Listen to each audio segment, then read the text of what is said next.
diampuni, tetapi hujat terhadap Roh Kudus tidak akan diampuni.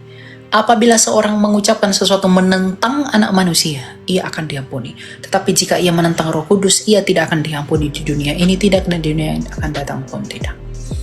Ya. Dosa hujat terhadap Roh Kudus itu kan pada konteks ketika Yesus itu melakukan pengusiran setan. Dan Roh Kudus itu memberi pengertian kepada di dalam hati orang Farisi bahwa Yesus itu adalah Mesias, anak Allah yang hidup. Jadi Roh Kudus itu memberi pengertian ke dalam hati orang Farisi bahwa Yesus itulah Mesias yang melakukan pengusiran setan itu, menginspirasi mereka. Tetapi mulut mereka berkata beda. Mulut mereka berkata, dengan Beelzebul penghulu setan, ia mengusir setan. Artinya apa? Inspirasi dan suara Roh Kudus di dalam hati mereka untuk percaya Yesus itu ditolak dengan mulut mereka. Dengan arti lain, menghujat Roh Kudus adalah menolak Yesus sampai mati. Itu tidak akan diampuni.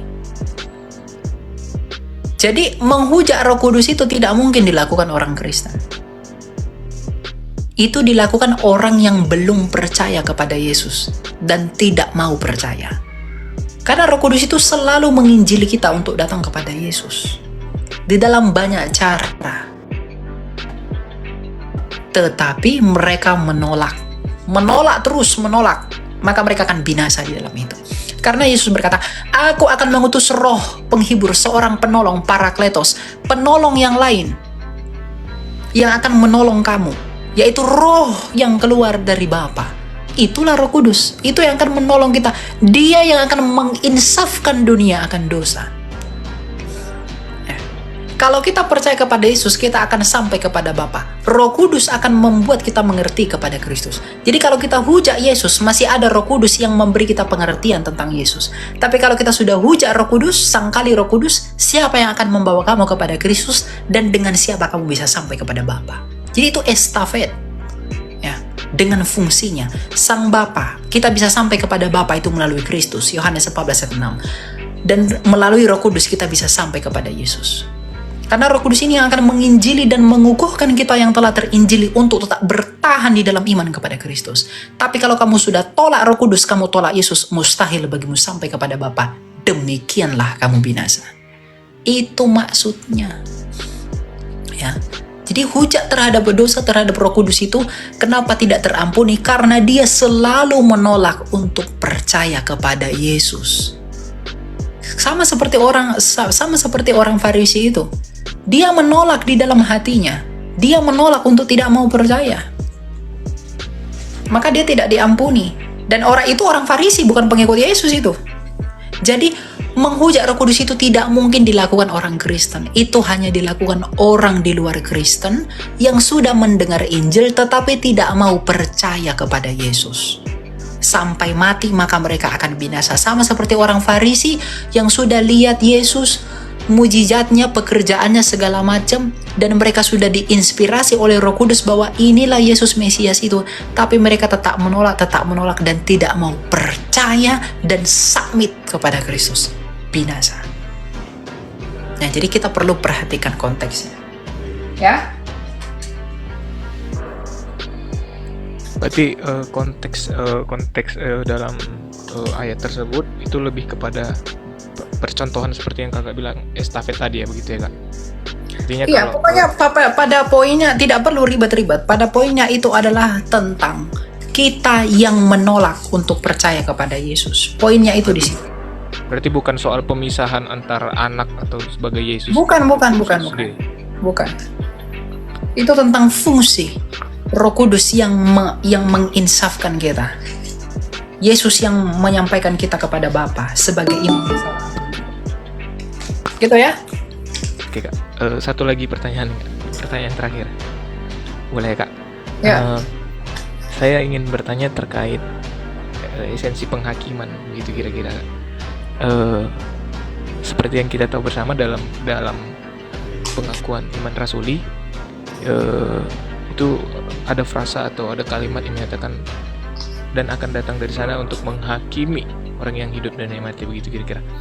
Yang jadi pertanyaan saya, apakah kita sebagai orang percaya juga akan dihakimi sebagaimana yang tercantum dalam pengakuan Imam Rasul itu sendiri? Begitu kira-kira. Apakah kita akan dihakimi? Ya, begitu. Ya, kita akan dihakimi, tetapi bukan untuk menentukan surga neraka. Kita akan dihakimi adalah untuk menentukan seberapa besar upah yang akan kita terima di dalam surga. Makanya Rasul Paulus berkata, ada yang orang imannya seperti emas, ada yang seperti kayu, ada yang seperti jerami. Ketika Kristus datang seperti api yang membara, orang-orang itu akan dimurnikan. Dan mahkotanya akan berbeda-beda. Mahkota Rasul Paulus dengan mahkota saya pasti beda. Rasul Paulus mungkin terang sekali, mungkin saya agak redup-redup. Ya. Mahkota kamu dengan saya pun pasti beda. Nah, jadi kita dihakimi itu adalah menentukan upah kita. Kalau orang tidak percaya, itu dihakimi surga neraka. Kalau kita dihakimi untuk menentukan upah yang kita peroleh, bukan untuk surga neraka lagi. Makanya Tuhan Yesus berkata, lihatlah di dalam Wahyu, aku datang membawa upahku.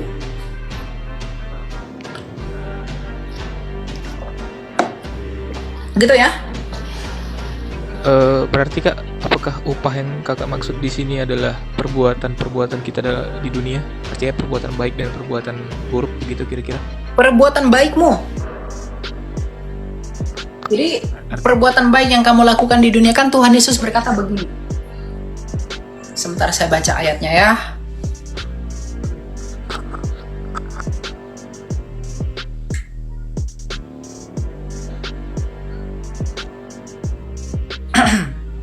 Sebentar biar saya baca.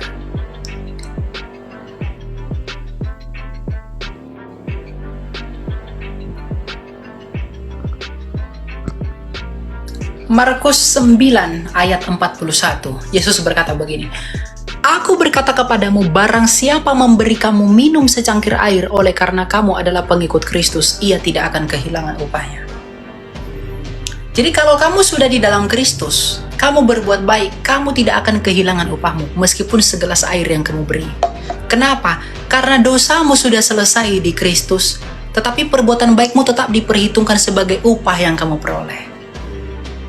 Dosamu sudah tuntas oleh Kristus, maka kita tidak mengalami kematian lagi, tetapi perbuatan baik kita akan diperhitungkan sebagai upah yang akan kita peroleh. Gitu. Jadi nanti kita di dalam kerajaan surga, kita dihakimi itu bukan untuk menentukan surga neraka lagi, tetapi untuk menentukan seberapa besar upah yang kamu peroleh atas kebaikan dan kebajikan yang kamu lakukan di dunia ini. Ya. Kenapa kita tidak ditentukan surga neraka lagi? Karena neraka itu hanya bagi mereka yang masih punya dosa. Sedangkan dosa kita sudah selesai di dalam karya Kristus. Bagi yang mau percaya dan masuk kepada Kristus. Ya, jadi surga itu hanya diwariskan kepada kita yang terhitung sebagai anak melalui iman kepada anak tunggal Sang Bapa Allah yang perkasa itu. Ya. Nah, kalau orang di luar Kristus otomatis binasa. Karena mereka masih punya dosa. Ya, mereka masih punya dosa untuk apa? Punya dosa yang membuat mereka mengalami maut. Sedangkan kita, dosa kita sudah selesai di dalam Kristus, di mana kita sudah memperoleh pengampunan dan pembenaran di dalam Kristus. Maka dosa itu tidak lagi dihakimi. Tetapi perbuatan baik kita akan diperhitungkan oleh Allah sebagai upah yang akan kita terima, yaitu mahkota kehidupan yang akan kita terima. Itu. Baik Kak, berarti upah itu bukan dalam konteks surga neraka lagi ya, begitu kira-kira? Bukan. Baik Kak, terima kasih.